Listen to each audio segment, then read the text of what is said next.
मैं हूं जितेंद्र कुमार और मैं अलवर राजस्थान में एक जगह है, डिस्ट्रिक्ट है वहाँ का, तो वहाँ पे खैरथल नाम का एक स्मॉल टाउन है। मैं वहाँ से हूँ और मैं लकी एक्टर बोलता हूँ अपने आप को कि मैं जिस टाइम पे आया उस टाइम पे यूट्यूब स्टार्ट हो रहा था। बेसिकली जब टीवीएफ का फर्स्ट वीडियो आया था जो कि वायरल हुआ था, राउडीज, तो हम लोग जस्ट कॉलेज से ग्रेजुएट करने वाले थे। वो वीडियो बिस्सो ने कॉलेज से लिखा था। अर्नब जी, हम कौन हैं? हम इस देश के थके हारे दबे कुचले आम आदमी हैं। हम क्या चाहते हैं इस देश की जनता से? ये इनसे बेसिक जरूरतें नहीं पूरी हो पा रही हैं, यही तो स्कैम है। इसकी जांच कौन करेगा? कौन करेगा इसकी जांच? अरे भाई देखिए, मैं आपके हाथ जोड़ता हूँ, पैर पड़ता हूँ। अरे भाई सुनिए, अरे भाई देखिए, अरे भाई कहाँ जा रहे हैं आप? अरे भाई इन सज्जन को बिठाइए, आप नहीं पहुंचाइए, बजाओ ताले। If I talk about Shubh Mangal Zyada Saavdhan, it's मतलब जो कैरेक्टर का पहला ब्रीफ था वो था कि relatable and real.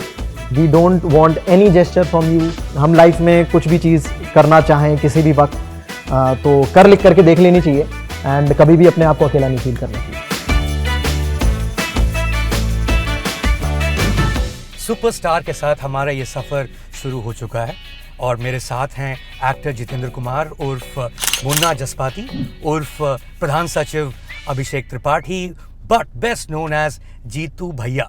Jitu Bhaiya, thank you so much हमारे साथ जुड़ने के लिए। Jeetu Bhaiya, thank you so much sir for having me और let's have lots of fun chat. No you know actually मुझे याद आया, इनफैक्ट मैं भूल गया था और बहुत साल बाद मुझे पता चला कि हम दोनों एक वीडियो में आ चुके हैं। हाँ। right? और वो इंटरव्यू नहीं था, वो एक्चुअली एक वीडियो था जो वायरल हुआ 2014 में globally in terms of length सबसे ग्लोबली वायरल वीडियो था वो। India wants to know. मैं वहां पर कैमियो कर रहा था। मेरा नाम था मयंक शेखर, मेरा आज भी वही है।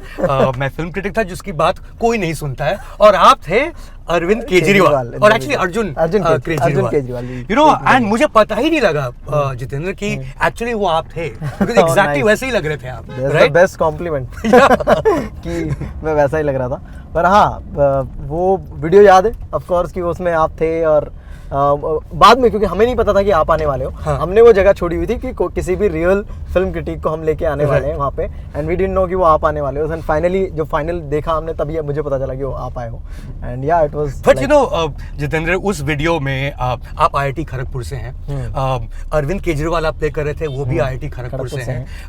वहाँ पे न्यूज एंकर जो थे अर्नब जो प्ले कर रहे थे, यू नो बिस्वपति सरकार, वो भी IIT खड़गपुर से हैं। जिन्होंने वो वीडियो बनाई थी TVF के फाउंडर अर्नब कुमार, वो भी IIT खड़गपुर में। भाई ऐसा क्या है IIT खड़गपुर में? बहुत सारे इंजीनियरिंग कॉलेजेस हैं, बहुत सारे IITs भी हैं कि इतने लोग निकलते हैं जो एंटरटेनमेंट और पॉलिटिक्स में उतना ही नाम करते हैं जितना कि साइंस एंड टेक्नोलॉजी में।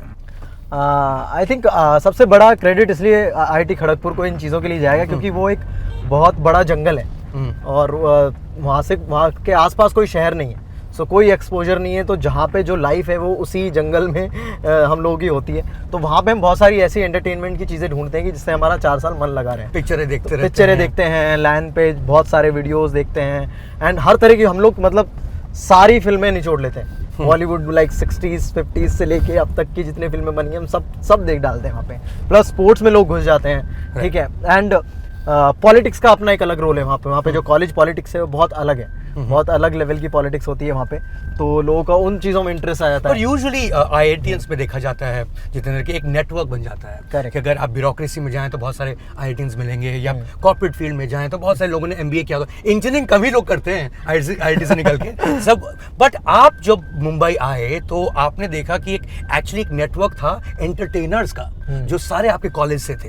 ये कहना शायद सही होगा कि TVF बन चुकी थी जब आप यहाँ पे आए थे? हाँ, बेसिकली जब TVF का फर्स्ट वीडियो आया था जो कि वायरल हुआ था, राउडीज पे हमने कुछ बनाया था, जो रोडीज को लेके हमने कुछ बनाया था। तो हम लोग जस्ट कॉलेज से ग्रेजुएट करने वाले थे एंड लाइक फरवरी में वो वीडियो आया था और हम लोग अप्रैल में के बाद ग्रेजुएट कर गए थे। वो वीडियो बिस्सो ने कॉलेज से लिखा था, बिस्वपति सरकार ने वो कॉलेज से लिखा, यहाँ पे भेजा, यहाँ पे वो शूट हुआ यहाँ के एक्टर्स के साथ। उसमें IIT बॉम्बे के लोग इन्वॉल्व थे, बहुत सारे जो एक्टर जिन्होंने किया है एंड जिन्होंने डायरेक्ट किया था वो भी IIT बॉम्बे से।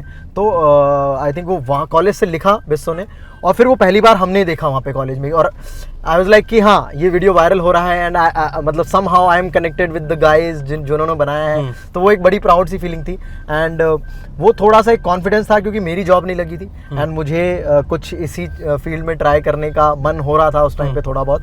तो एंड मुझे लग रहा था कि कुछ बन रहा है वहाँ पे एक कुछ लोग TVF जैसा कुछ Correct. कुछ एक माहौल हाँ, क्रिएट हो रहा है। कुछ Of लोग course, already हैं वहाँ जितने पे। हम TVF की माहौल की तो बात करेंगे, ये कोटा फैक्ट्री की बात करेंगे, पंचायत की बात करेंगे, आपकी फिल्मों की बात करेंगे, बट इस वक्त मैं एक्चुअली आपकी जिंदगी के बारे में बात करना चाहता हूँ Jitendra, because you know exactly कहाँ से हैं आप, यू नो क्योंकि आप जीतू भैया हैं हम सब के, तो आप अपनी फैमिली के बारे में बताएं कि आपके भी भाई हैं, बहन हैं, माँ बाप क्या करते हैं, थोड़ा विस्तार से बताइए थोड़ा। मैं अलवर राजस्थान में एक जगह है, डिस्ट्रिक्ट है वहाँ का, तो वहाँ पे खैरथल नाम का एक स्मॉल टाउन है।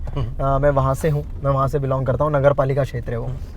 वहाँ से वो पापा सिविल इंजीनियर हैं PWD में, और ताऊजी भी जो बॉर्डर्स पे जो इंजीनियर्स होते हैं वहाँ पे सिविल इंजीनियर हैं वो BRO में, जो आर्मी के लिए जो रोड्स बनती हैं बॉर्डर पे, तो वो वहाँ पे हैं, तो वो भी इंजीनियर हैं। मेरे जो कज़न ब्रदर हैं उनके सबसे बड़े बेटे ताऊ जी के, वो भी इंजीनियर हैं, सब civil engineer, family civil engineer. और आपने भी सिविल इंजीनियरिंग किया? हाँ, सो मैंने भी सिविल इंजीनियरिंग किया। सो आई थिंक हाँ, काफ़ी उनके सपने थे कि हम लोग साथ में चारों मिलके कोई बड़ी कंपनी बनाएंगे। आई थिंक वो थोड़े से उनके सपनों पे पानी फिर गए। पानी क्या फिर गया बॉस, मतलब इतने मतलब लाखों इंजीनियर्स निकलते हैं, उनमें से एक जीतू भैया निकलते हैं जो एक्टर बनते हैं, बट ऑब्वियसली जब वो एक सपना रहा होगा और आपने एक सपना पूरा भी किया। IIT क्रैक करना आसान नहीं है। किस साल IIT क्रैक किया आपने? मैंने 2008 में first attempt, second attempt? First attempt straight of. क्या बात है जीतू भैया। तो ऑब्वियसली उसके बाद आप अगर कहते हैं अपने माँ बाप को कि भैया मुझे एक्टर बनना है, तो इट मेक्स नो सेंस ना यार। कोई सेंस नहीं बनाता, उनको समझ ही नहीं आया, जीत चुके हैं। उनको समझ ही नहीं आया कि ये क्या बातें हो रही हैं और ये क्यों ऐसे कर रहा है और ऐसा कहाँ से इसको थॉट्स आ रहे हैं। एंड उन्होंने पूछा मुझसे कि भाई क्या तुम कुछ लोगों को जानते हो, क्या है। एंड मैं बहुत श्योरिटी के साथ कुछ नहीं बोल सकता। मुझे पता है कि हाँ TVF का एक वीडियो आ चुका है, बट मैं पर्सनली नहीं मिला हूँ, सो मैं ये श्योरिटी नहीं दिखा सकता हूँ कि हाँ मैं उन लोगों को जानता हूँ, मुझे बुला रहे हैं। वो श्योरिटी मैं उस टाइम पे उनको नहीं दे सकता था, बट था कि हाँ बेसोपति सरकार से मैं कनेक्टेड हूँ, वो बॉम्बे आ रहे हैं, वो भी इनके साथ नए हैं, मतलब ऐसा नहीं कि वो भी इन लोगों को पहले से जानते हैं, तो और मैं उनका कांटेक्ट हूँ, तो इट्स लॉन्ग चेन जिस पे मैं कोई श्योरिटी नहीं बता सकता उनको। तो ऑफ कोर्स फिर उसके बाद तो और उन्हें लगा कि मतलब जो श्योरिटी नहीं है, जब तुम कुछ हमें बता नहीं सकते हो, देन व्हाई। तो वो नेचुरल रिएक्शन था किसी भी फैमिली का कि बहुत बड़ी चीज़ तुम छोड़ रहे हो, तुमने IIT किया है, तुम्हें अच्छी जॉब लगेगी, तो प्लीज़ ये मत करो। तो काफ़ी तरीके से उन्होंने समझाने की कोशिश की। बहुत सारे रिलेटिव्स आते थे हर वीक समझाने के लिए। अच्छा, मुंबई आते थे? नहीं मुंबई नहीं, हाँ। उस समय खैर अच्छा, आते थे। उस समय जब मैंने पहली बार बताया था, राइट, तो पापा उनको कॉल करके बोलते थे आज तुम आ जाओ, आज तुम समझाओ, आज तुम आ जाओ, तुम समझाओ, ये तो नहीं समझ रहा। तो ऐसे एक एक करके फिर कई बार तो मैं कोई एक बंदा दूर था तो मैं जा नहीं पा रहा था वहाँ पे, तो पापा ने मुझे भेज दिया, अरे क्यों नहीं तुम बीकानेर घूम के आ जाओ, सीख लेगा। जीतू भैया है वहाँ पे, मिला उनसे, और वहाँ पे भी फिर वही बातें हो रही हैं कि अरे तू ये किस जोन में जा रहा है, क्या कर रहा है। But somehow after a point उन्होंने मेरी बात मानी। बट यूजुअली यू नो जब कोई मुंबई में आते हैं लोग एक्टिंग के लिए, तो ऑडिशंस देते हैं, बट आपके लिए इन अ सेंस क्योंकि इंटरनेट और या यूट्यूब की शुरुआत हुई थी, you were the right person at the right time. आपके पास भले ही श्योरिटी ना हो, बट आपको शायद ये कभी नहीं पता होगा कि ये जो वीडियोस जो बन रहे हैं, वायरल स्पूफ्स बन रहे हैं, इससे आप एक दिन सुपरस्टार बन जाइएगा। हाँ, मतलब बिल्कुल भी आइडिया नहीं था, और मैं लकी एक्टर बोलता हूँ अपने आप को कि मैं जिस टाइम पे आया उस टाइम पे यूट्यूब स्टार्ट हो रहा था। हम लोग पहले वो लोग थे एज TVF जिन्होंने यूट्यूब पे पहले एंटरटेनमेंट वीडियोस बनाना शुरू किया, तो मैं लकी था। Day 1 मैंने वीडियो शूट किया है। जिस दिन आप आए, जिस दिन मैं बॉम्बे आया हूँ, जिस दिन मैं आया हूँ उस कौन सा वीडियो शूट किया? इट वाज हर एक फ्रेंड जरूरी नहीं होता है, राइट। मुन्ना जज्बाती से एक वीडियो पहले शूट हुआ है। तो ये Day 1 हम लोग शूट कर रहे थे। It was like prank call kind of a setup, और एक बंदा अपने पुराने दोस्त को एक प्रैंक कॉल टाइप करता है कि अरे पहचाना मुझे, और वो सब। उसका नाम था हर एक फ्रेंड जरूरी नहीं होता है। सो वो ट्वीक किया हमने, पर वो मेरा एड कैंपेन की स्पूफ थी। हाँ, तो वो एक उसको वो बेसिकली ओरिजिनली वो एक ओरिजिनल वीडियो था, कोई स्पूफ नहीं था, बट किसी ने वहीं जैमिंग में आइडिया दिया कि अरे किसी को नरेशन हो रहा था, उसने बोला कि अरे इसका नाम हर एक फ्रेंड जरूरी नहीं होता है, रख सकते हैं। And we all loved it कि अरे हाँ ये सही है। तो वो ये नाम बाद में डिसाइड हुआ, जब वो वीडियो जा रहा था, जब लोगों ने देखा वीडियो कि अरे इसका नाम वो रख सकते हो। किसी ने मजाक में बोला कि अरे इसका नाम वो रख सकते हो, हर एक फ्रेंड जरूरी नहीं होता है। तो वहाँ से वो नाम पड़ गया, एंड वो काइंड ऑफ उसका वो जो बहुत बड़ा कैंपेन था उसका स्पूफ बन गया। तो उसका रिस्पॉन्स उतना अच्छा नहीं आया समहाउ, पर वो मेरा पहला वीडियो था, पहले दिन शूट किया था। एंड वेल यू नो ये कार की जर्नी हमारी इस समय खत्म हो चुकी है, बट आपकी जो जर्नी है हम काफी ज्यादा उत्सुक हैं जानने के लिए। सो चलिए अंदर चलते हैं। यस।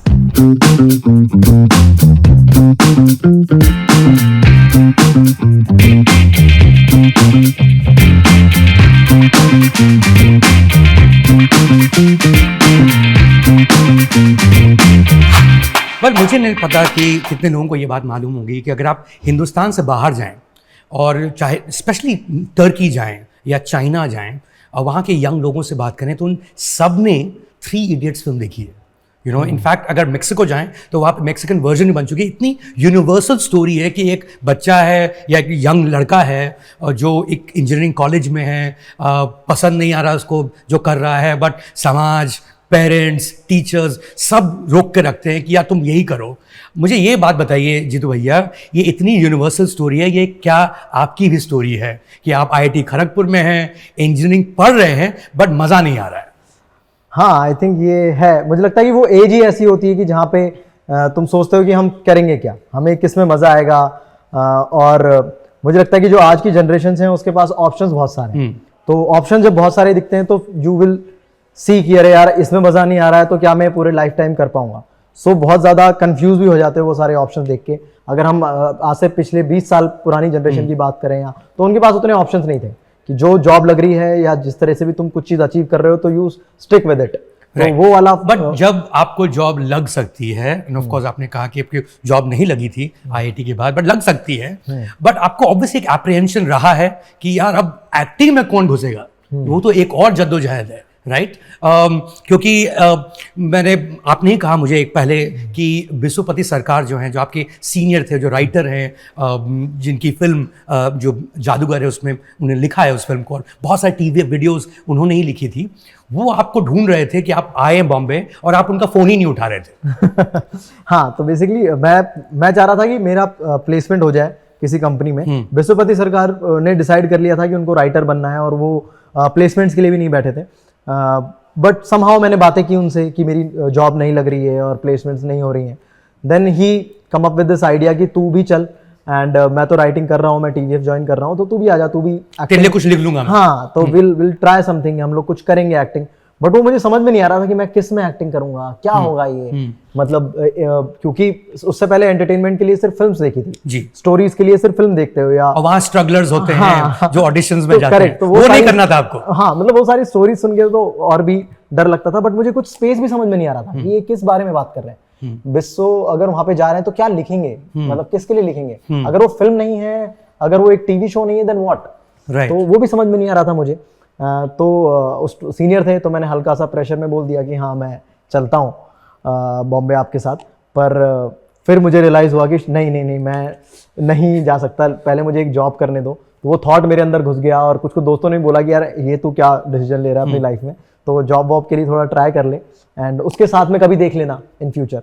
तो मुझे भी वो बात सही लग रही थी कि 2-3 साल में कुछ जॉब ले लूं, उससे थोड़ा फाइनेंशियली मैं सिक्योर हो जाऊं, मुंबई में जॉब ले लूं। हाँ, और फिर उसके साथ मैं करता रहूं। तो ये एक थॉट था मेरे अंदर। तो फिर मैं कुछ फोन नहीं उठा रहा था। पर मुझे एक बात बताइए जीतू भैया, 10 साल हो गए हैं आप मुंबई में हैं, बहुत सारी चीज़ें की हैं आपने, चाहे वो YouTube में हो या OTT में हो, फिल्म हो या बॉलीवुड रिलीज हो, हम सब की बात करेंगे।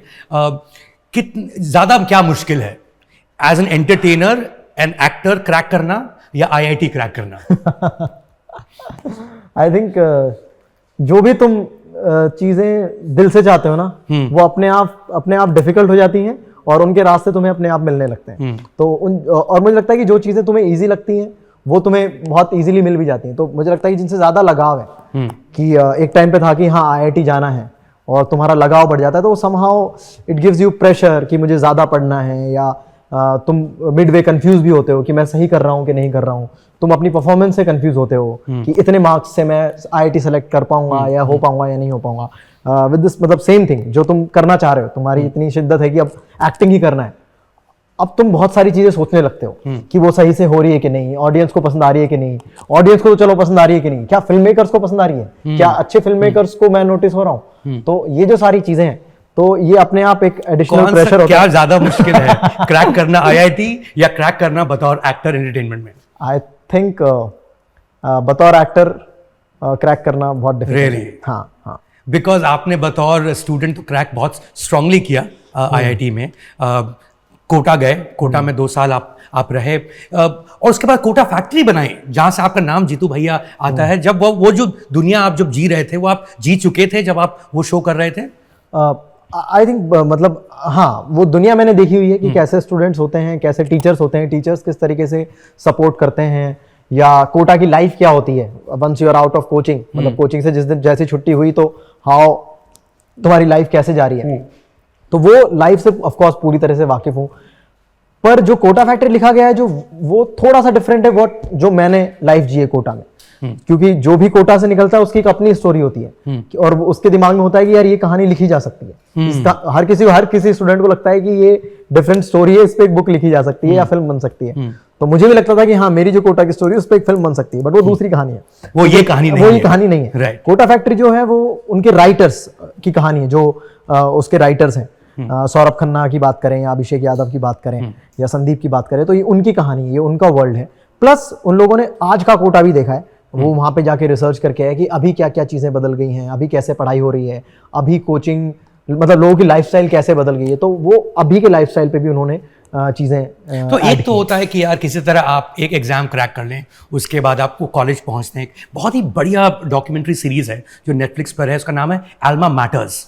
और उसमें बिस्वा कल्याण रथ स्टैंड अप कॉमेडियन जो कि आईआईटी खड़गपुर में थे, उन्होंने कहा कि अलग अलग टाइप के स्टूडेंट्स होते हैं आईआईटी में, और छग्गी, सत्ती, अट्ठी, डिपेंड के जितने मार्क्स मिलते हैं आपको। आप छग्गी थे? मैं छग्गी था, मैं छग्गी ग्रेजुएट हुआ हूँ, बट लाइक शुरू के 2-3 सेमेस्टर आई वाज पंजी, मतलब 10 में से 5 आते थे। हाँ, उसके बाद मैंने थोड़ी बहुत मेहनत की, थोड़ी बहुत चीटिंग की तो उसके बाद मैं छग्गी बन गया। बट वो तो एक नई रियलिटी होती है, और वो नई रियलिटी आपके सामने आई कि यार मुझे करना ही नहीं है, मुझे कुछ और करना है। ये क्लियर हो गया इतना जद्दोजहद के बाद जब आप पहुंचे आईआईटी, तो क्लियर हो गया यार ये नहीं करना है मुझे? नहीं, आईआईटी में नहीं क्लियर हुआ था कि मुझे ये करना है कि नहीं। आईआईटी से मैं कंफ्यूज निकला था क्योंकि मैं चाह रहा था कि मेरी प्लेसमेंट हो जाए। मेरा ऐसा नहीं था लाइक विश्वपति सरकार की मैं डिसाइड कर चुका हूँ कि मुझे राइटिंग करना है या एक्टिंग करना है, और मैं प्लेसमेंट में था उस समय। हाँ, मैं पूरे प्लेसमेंट्स में बैठा हूँ और उसमें जॉब नहीं मिली मुझे। देन मुझे लगा कि मैं और जॉब ढूंढूंगा, तब तक मैं चले जाता हूँ बॉम्बे, क्योंकि उसी शर्त पे मैं आया था कि हाँ मैं साथ में जॉब। जब आप मुंबई आए जितेंद्र, और आप बकायदा कोचिंग क्लास लेते थे आईआईटी का, राइट? और जब आपने वही रोल प्ले किया कोटा फैक्ट्री में, क्या उसी तरह प्ले किया जिस तरह के आप कोचिंग क्लास लेते थे यहाँ मुंबई में, या थोड़ा अलग था? वो काफी अलग था। बहुत अलग था? हाँ, बहुत अलग था। मैं इंटरनेट पे देखता हूँ, कोरा पे बहुत लोग सवाल पूछते हैं और वो कहते हैं कि ये जो व्यक्ति है जो आप प्ले कर रहे हैं वो एक एनवी सर हैं, मोशन क्लासेस जो चलाते हैं कोटा का, उनसे बहुत मेल खाता है। क्या ये बात सही है? बहुत सारे टीचर्स हैं, कुछ मेरे टीचर्स हैं जिनको मैंने पढ़ाते हुए देखा है, and one of those teacher और सीएसएस सर जिन्होंने मुझे पढ़ाया, तो उनकी काफी और उनकी मिमिक्री भी किया करता था मैं। अच्छा। अपने कॉलेज मतलब उस कोचिंग टाइम पे, तो वो एक रेफरेंस है। बट उसमें बहुत सारी जो एनवी सर की हम बात कर रहे हैं, तो वो बहुत सारी मतलब मैकेनिकल चीजें करते हैं, लाइक वो बहुत सारी मशीनें उठा के ले आते हैं और उसके थ्रू वो बच्चों को पढ़ाते हैं। तो वो विजुअली काफी अच्छा लगा मुझे जब हम लोग रिसर्च कर रहे थे कि किससे मिलती जुलती चीजें हो सकती हैं। तो उनकी कुछ चीजें उठा के मैंने डाली, उनके जेस्चर्स की, वो कैसे बच्चों को पढ़ाते हैं। तो काफी सारे टीचर्स का मिक्स है, end of course like the way the writer Saurabh Khanna is, उनको वो भी टीचर ही हैं हमारे लिए। वो राइटर से ज्यादा वो बहुत सारे लाइफ के फंडे देते हैं। हाँ, एक्चुअली वो जो टीचर हैं जीतू भैया, वो टीचर कम ज्ञानी ज्यादा ज्ञान गुरु हैं, बहुत सारे लाइफ के फंडे देते हैं। जब आप वापस जाते हैं उस शो पर, जब देखते हैं, जब आपने स्क्रिप्ट पढ़ा, कौन सा ऐसा लाइफ फंडा उसमें लगा कि यार ये मस्त फंडा है जो जीतू भैया का है, पर वो मेरा भी हो सकता है? आई थिंक बेसिकली एक लाइन थी कि तू लेट है पर अकेला नहीं है, ठीक है, साथ में लड़ेंगे और कर लेंगे। तो ये वाली जो लाइन है, ये मुझे लगता है कि काफ़ी इंपॉर्टेंट लाइन है हर किसी के लिए, क्योंकि इस भीड़ में हम लोग भूल जाते हैं कि हम लोगों के साथ बहुत सारे लोग हैं जो हमें सपोर्ट कर सकते हैं या हमें हेल्प कर सकते हैं। और मुझे लगता है कि कुछ भी हिचकिचाहट नहीं होनी चाहिए किसी को भी अपनी लाइफ में। अगर किसी को किसी भी तरह की हेल्प चाहिए तो अपने लोगों के पास जाना चाहिए और वो हेल्प मांगनी चाहिए, और वो हेल्प मिलती है, 100% मिलती है, और उससे तुम ग्रो करते हो, उससे तुम वो चीज़ कर सकते हो जो तुम चाहते हो। तो आई थिंक वो लाइन काफ़ी अच्छी लाइन है जो सौरभ खन्ना ने लिखी है, जो उसके राइटर्स ने लिखी है। मुझे पता नहीं एग्जैक्टली 3 राइटर्स हैं उसमें, तो एग्जैक्टली किसने लिखी है, बट बड़ी कमाल की लाइन है वो कि हम लाइफ में कुछ भी चीज़ करना चाहें किसी भी वक्त, तो कर लिख करके देख लेनी चाहिए, एंड कभी भी अपने आप को अकेला नहीं फील करना चाहिए। राइट। इनफैक्ट जब आप लोगों से मिलते हैं एयरपोर्ट पर या कहीं वॉक कर रहे होते हैं तो क्या यंग लोग स्पेशली क्या आपके पास आते हैं कि यार मुझे वो लाइन सुनाओ? कुछ ऐसे लाइंस हैं, not necessarily quote a factory, but इतने सारे आपने स्किट्स किए हैं, शॉर्ट फिल्म्स किए हैं और मूवीज भी किए हैं कि यार मुझे वो वाला सुनाओ। Is there a particular show या पर्टिकुलर सीरीज? हाँ, लाइक बहुत हर बार मतलब जो भी चीज़ें आती हैं लोगों की अलग अलग चॉइसेस होती हैं। लाइक फ्रॉम अगर स्केचेस की बात करें तो अरे वो मुन्ना जज्बाती के स्टाइल में कुछ बात कर लो, या केजरीवाल सर के स्टाइल में कुछ बोल के दिखाओ। फिर आफ्टर पिक्चर्स लाइक वो गुंडे नहीं हैं एंड एंटरप्रेन्योर्स हैं, वो वाली लाइन बोल के दिखा दो। तो वो सारी चीज़ें। आफ्टर कोटा फैक्ट्री की हाँ वो मोनोलॉग बहुत अच्छा था, एंड पंचायत वाली चीज़ें। तो ये सारी चीजें ऑफ कोर्स आती रहती हैं। एक्चुअली पिक्चर्स बहुत आती होंगी, हाँ, मुझे लगता है पिक्चर्स में लाइनर्स, हाँ, और भर के वन लाइनर्स थे। 2015 में बनी वो शो। इनफैक्ट यूट्यूब की शायद पहली फुल लेंथ सीरीज होगी जो यूट्यूब पर आती थी। अभी भी लोग पूछते होंगे कि सीजन 2 कब आएगी? हाँ? सब पूछते हैं आपसे, नहीं? वो तो कब से चल रहा है, इट्स बीन 7 years और लोग पूछते रहते हैं कि कब आएगी वो सीरीज। आई थिंक होपफुली जल्दी देखने को मिलेगी लोगों को। आपके अंदर वो जो एक और की बात करें स्केच की, तो मुन्ना जज्बाती जो है वो जिंदा है या नहीं?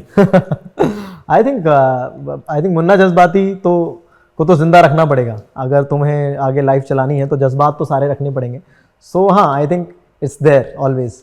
राइट। नो, ये इसलिए मैं पूछ रहा हूँ क्योंकि ये जो किरदार हैं पता नहीं आप वापस जाएंगे कि नहीं, बिकॉज इन अ सेंस आप मूव ऑन कर चुके हैं। एक समय था जब YouTube was the main thing, पर अब ये एक समय है कि OTT is the main thing, और in fact film is the main thing. आपकी जो पहली फिल्म जो थी चमन बहार, जो कि नेटफ्लिक्स पर आई, फर्स्टली कैसे मिली ये फिल्म? सेकेंडली मैंने कहीं पढ़ा कि आपने कहा कि ये आपकी कहानी से थोड़ा मेल खाती है।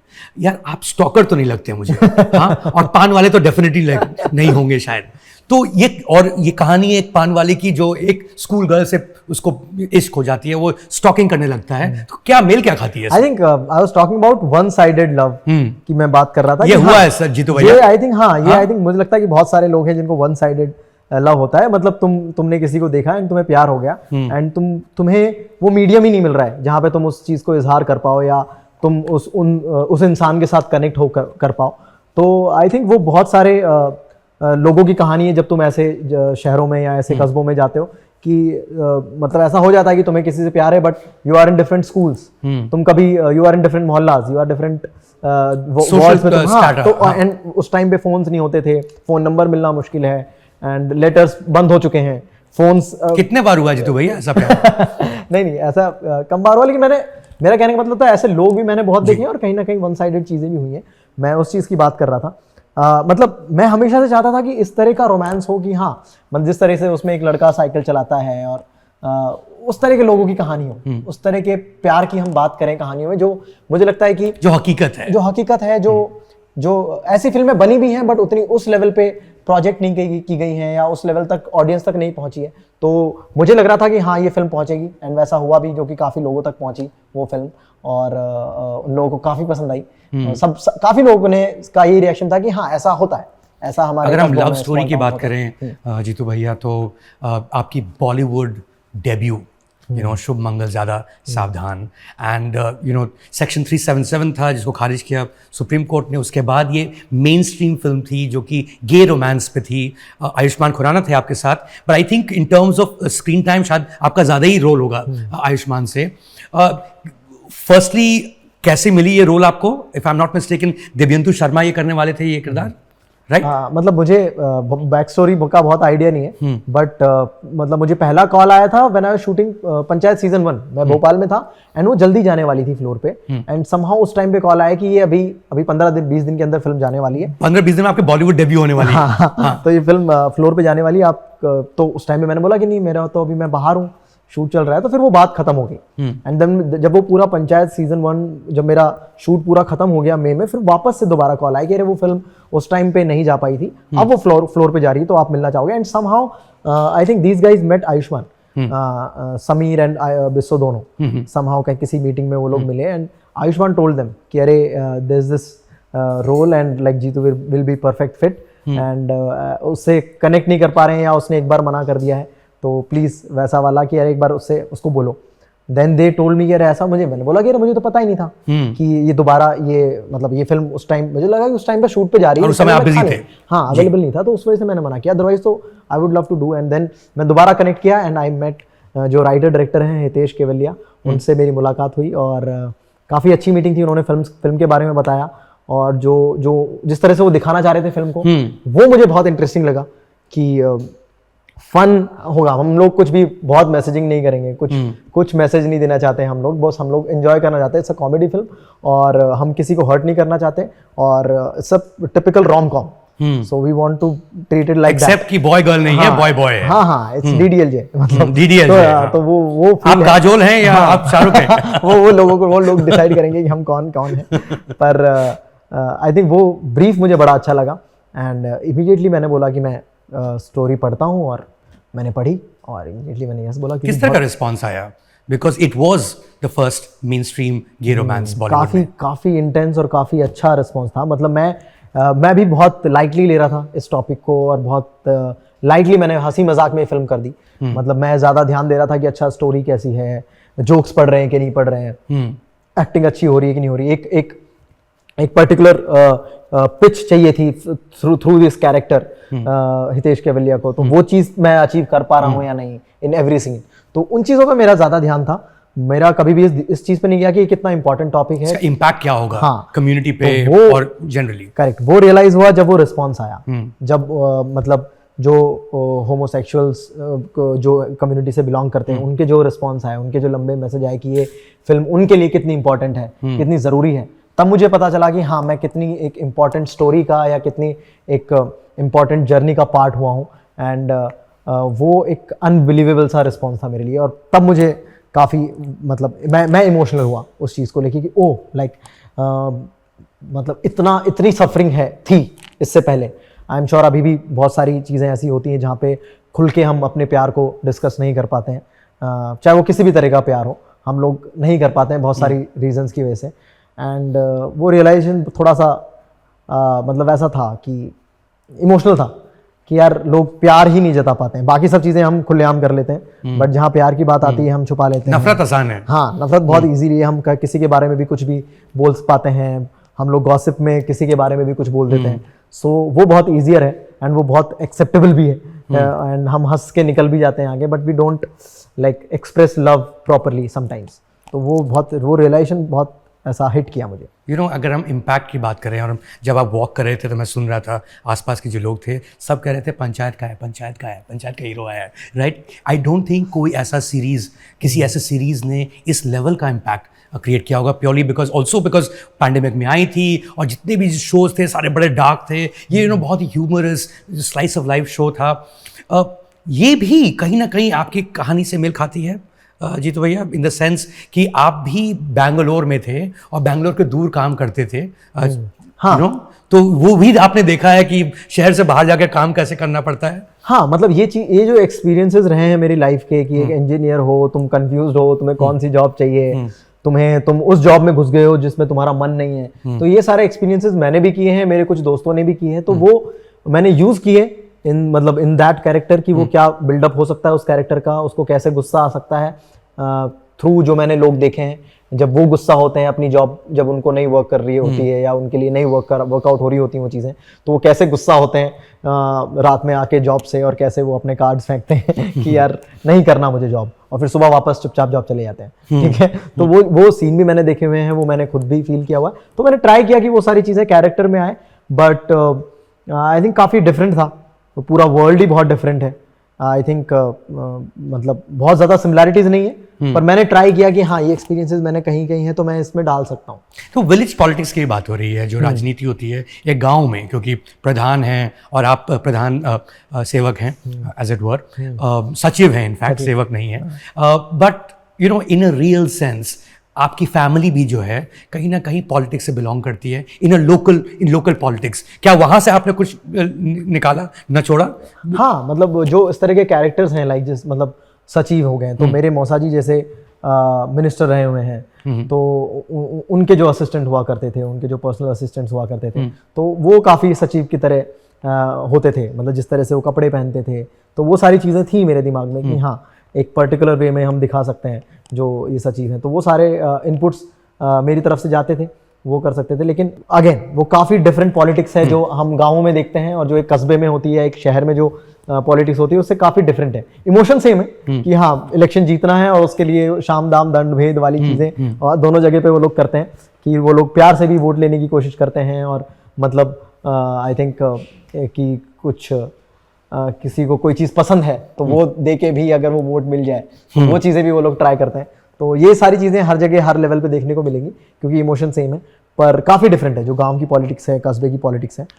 बट अभी उतना पॉलिटिक्स में घुसा नहीं है पंचायत।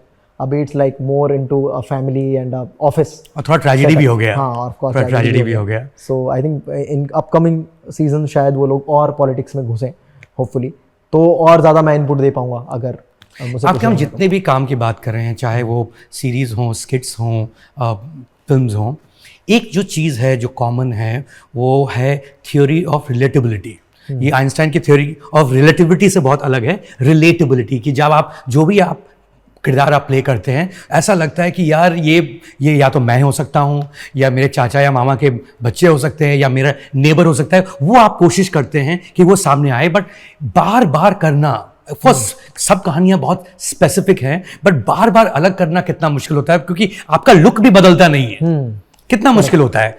आई थिंक हाँ, काफ़ी मतलब काफ़ी अच्छा सवाल है और काफ़ी मुश्किल है ये काम करना क्योंकि लाइक जिस तरीके से लोग इमेजिन करते हैं तो वो समहाउ लुक टेस्ट में वो वहीं आ जाते हैं कि लेट्स गो क्लीन शेव कि वैसे ही लुक, क्योंकि वो ही हम लोग बहुत सारी चीज़ें ट्राई करते हैं बिफोर वी स्टार्ट कि ऐसा बियर्ड रख लेते हैं, बाल बड़े कर लेते हैं, बट समहाउ वी गो कि अरे हाँ ये करेक्ट लग रहा है। अरे तो बिल्कुल सेम है। तब मेरे लिए बहुत प्रॉब्लम होती है कि अच्छा अब मैं दिख वैसे रहा हूँ जैसे मैं पिक्चर्स में दिख रहा था वैसे ही मैं पंचायत में दिख रहा हूँ, but how can I do it. तो ये शुरू में बहुत स्ट्रेस लेता था मैं इन चीज़ों का, but with time I realize कि जो स्टोरीज हैं, जो इमोशन है वो बहुत अलग हैं हर कैरेक्टर के और हर स्टोरी के। मतलब like if I talk about Shubh Mangal Zyada Saavdhan, it's मतलब जो कैरेक्टर का पहला ब्रीफ था वो था कि रिलेटेबल एंड रियल।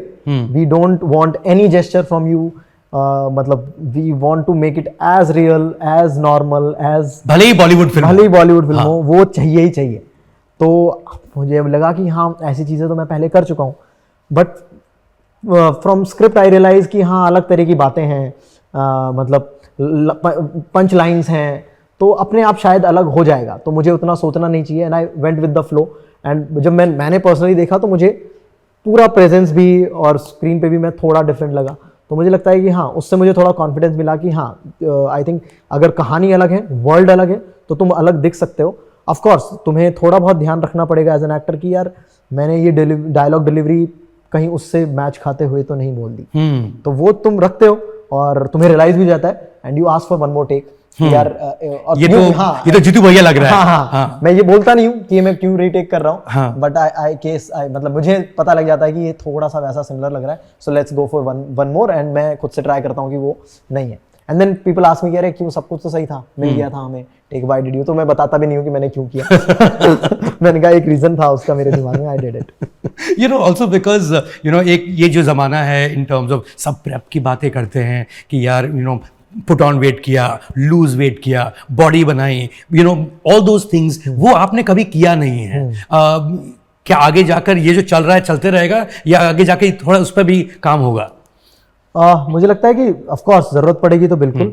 मतलब अगर कैरेक्टर का कुछ ऑन स्क्रिप्ट डिमांड है एंड वो वर्ल्ड की डिमांड है कि हाँ कैरेक्टर को मोटा होना पड़ेगा एंड कैरेक्टर को पतला होना पड़ेगा एंड वो कहानी के लिए बहुत ज़रूरी है, तो ऑफ कोर्स मैं उस कैरेक्टर की वो सारी चीज़ें ट्राई करूँगा कि वो हो पाए फिजिकली भी।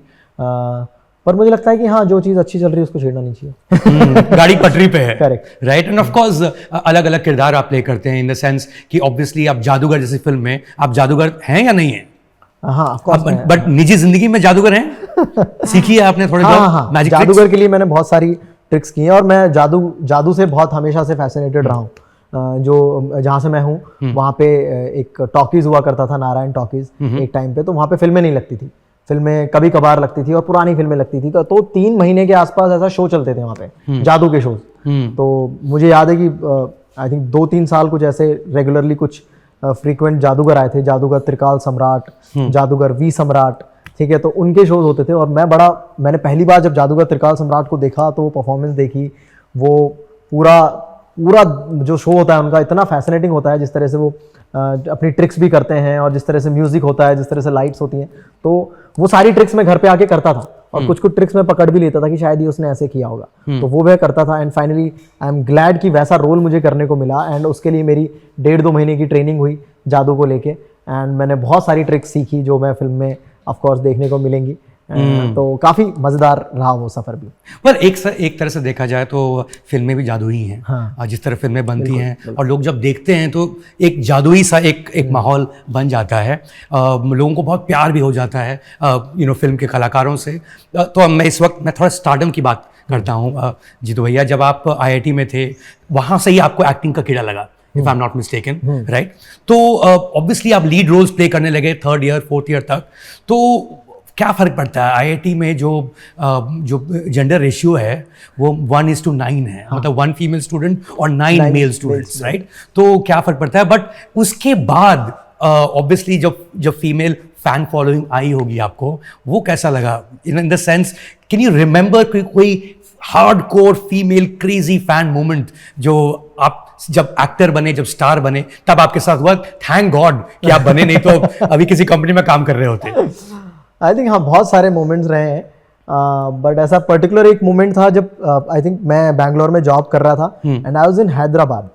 मैं हैदराबाद में अपनी ऑफिस के काम से गया था और मैं वहाँ पे अटक गया था, लाइक वो मुझे वापस बुला ही नहीं रहे थे। अच्छा, जब 7-8 महीने जब आप काम कर रहे थे। तो एक टाइम था 4-5 महीने के बाद मुझे हैदराबाद भेजा कि अरे तुम वहाँ के ऑफिस का काम देखो, और मुझे 2-3 दिन के लिए भेजा था, और लेकिन मेरी रिटर्न टिकट ही नहीं करा रहे थे वो, और मेरे पास 1-2 जोड़ी कपड़े थे। समहाउ मैं बहुत परेशान हो गया था। उस टाइम पे मुझे कॉल आ रहे थे बॉम्बे से, विश्वपति सरकार के कॉल आ रहे थे कि अरे, तो फिर मैंने फाइनली मुझे टाइम मिला, मैंने फोन उठाया कि हाँ क्या हुआ, तो बोला कि अरे आज मुन्ना जज्बाती रिलीज हुआ है और बहुत बड़ा हिट हो गया है और मतलब बहुत लोगों के कॉल आ रहे हैं तेरे लिए।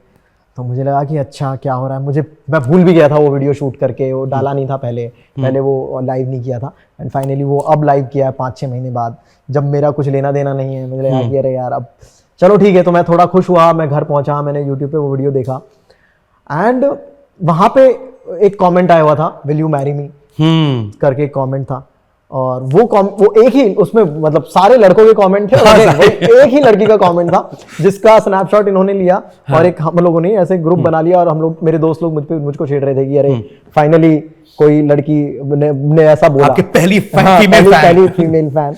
एंड फिर मैंने देखा कि समहाउ मुझे एक टेक्स्ट भी आया हुआ था, मैसेज आया हुआ था मेरे फोन पे कि अरे मतलब like I loved your work in Munna Jazbaati and will you marry me. तो मुझे लगा कि यार ये क्या सीन है, तो मुझे लगा कि कोई दोस्त पक्के से इन्हीं में सब मजाक भी कर रहा है। तो फिर मैंने उसको सीरियसली लिया नहीं, मैंने ऐसे कुछ लिख के भेज दिया कि अरे मजाक मत करिए, मैंने 1-2 गालियां लिख के भेज दी कि ये सब नाटक मेरे साथ मत करो। तो फिर उसका आया कि नहीं मैं सीरियस, हाँ आई एम फ्रॉम हैदराबाद। फिर तो मुझे लगा कि अब तो पक्के से कोई बकवास कर रहा है, क्योंकि मैं हैदराबाद में हूँ, मैं 2-3 दिन के लिए हूँ, तो ये कोई ना कुछ पक्के से कोई बड़ा मजाक, इसको पता है क्या। हाँ, मैंने कहा ये तो बहुत ही, तो फिर कॉल आया और मैंने वो फोन उठाया एंड मतलब हाँ वो रियल था। हाँ वो रियल था। और क्या नाम था उनका? नहीं नाम उनके लिए थोड़ा ऑकवर्ड हो जाएगा, बट हाँ, तो फिर उनसे मुलाकात हुई और वो काफ़ी स्वीट थी। उन्होंने पूरा हैदराबाद की अच्छी जगह दिखाई, जो पूरा ओल्ड हैदराबाद है वो एक दिन मिला मुझे, मैंने पूरा उनके साथ घूमा। So very nice gesture from her, तो काफ़ी अच्छी मेमोरी है मेरी। वेल, उनका जो भी नाम होगा, और ऐसे बहुत लोग होंगे अब, उनके बिहाफ में आपसे एक मैं सवाल पूछता हूँ जीतू भैया, कि आप सिंगल हैं या कपल हैं? और अगर सिंगल हैं तो डेटिंग ऐप में हैं या शादी.com पे हैं? अभी मैं फिल्मों में हूँ सिर्फ और कहीं नहीं हूँ। मैं कमिटेड भी फिल्मों में हूँ, मैं सिंगल भी फिल्मों में हूँ। अभी उतना लाइफ में उतना टाइम मिल नहीं रहा है कि मैं ये सारी चीज़ें सोचूं, बट हाँ होपफुली जल्दी मैं इन चीज़ों के बारे में सोचूंगा और होपफुली मैं बता पाऊँ आपको कि मैं सिंगल हूँ या कमिटेड। तो कैमरा ऑफ हो जाएगा तो बता दीजिएगा तो मैं और लोगों को बता दूंगा, right? But I have to come back to the beginning, आपकी जो ओरिजिन जो स्टोरी है आपकी। बहुत लोग अलग अलग तरीके से आजकल डिस्कवर होते हैं, मेन स्ट्रीम जो एक आइडिया था वो खत्म हो चुका है, राइट? और आपका जो डिस्कवरी हुआ एक्चुअली वो मिमिक्री से हुआ, if I am not mistaken, कि आप कॉलेज में थे, किसी ने आपसे मिमिक्री करवाई और तब हमें पता चला कि भाई आप तो मिमिक है, हार्डकोर मिमिक आर्टिस्ट हैं। तो जाते जाते जीतू भैया, ऑब्वियसली मैं चाहूंगा कि आप कुछ थोड़ा हमें मिमिक्री करके दिखाइए। एंड जो मैंने सुना है कि आप कर सकते हैं, मैं ट्राई करता हूं, मतलब मैं कोशिश करता हूं कि आप वो रिक्वेस्ट मान लें। अमिताभ बच्चन। अरे भाई देखिए, मैं आपके हाथ जोड़ता हूँ, पैर पड़ता हूँ। अरे भाई सुनिए, अरे भाई देखिए, अरे भाई कहाँ जा रहे हैं आप? अरे भाई इन सज्जन को बिठाइए, आप प्लीज बैठ जाइए। नाना पाटेकर। काय का दुकान है तेरा? बोला काय का दुकान है, आ गए मेरी मौत का तमाशा देखने, आओ बजाओ ताले। Something I like. Shahrukh Khan. Shahrukh Khan की शायद मैं उतनी अच्छी नहीं कर पाऊँ अभी, मैं कॉन्शियस होता हूँ शाहरुख के नाम पे, but I do really well. या बट मैं समटाइम्स कॉन्शियस होता हूँ। बट ऑब्वियसली हमारी जो ये कॉन्वर्सेशन है, ये जो बातचीत है, इसकी शुरुआत हुई थी अरविंद केजरीवाल के साथ। तो अरविंद केजरीवाल तो सुनाई दीजिए आप। अर्नब जी, हम कौन हैं? हम इस देश के थके हारे दबे कुचले आम आदमी हैं। हम क्या चाहते हैं इस देश की जनता से? ये इनसे बेसिक जरूरतें नहीं पूरी हो पा रही हैं, यही तो स्कैम है। इसकी जांच कौन करेगा? कौन करेगा इसकी जांच? चाहे YouTube हो, चाहे वो OTT हो, सीरीज हो, फिल्म हो, जितेंद्र कुमार आप हमारे सुपरस्टार हैं। थैंक यू सो मच हमारे साथ जुड़ने के लिए। Thank you so much ma'am, thank you, lovely meeting.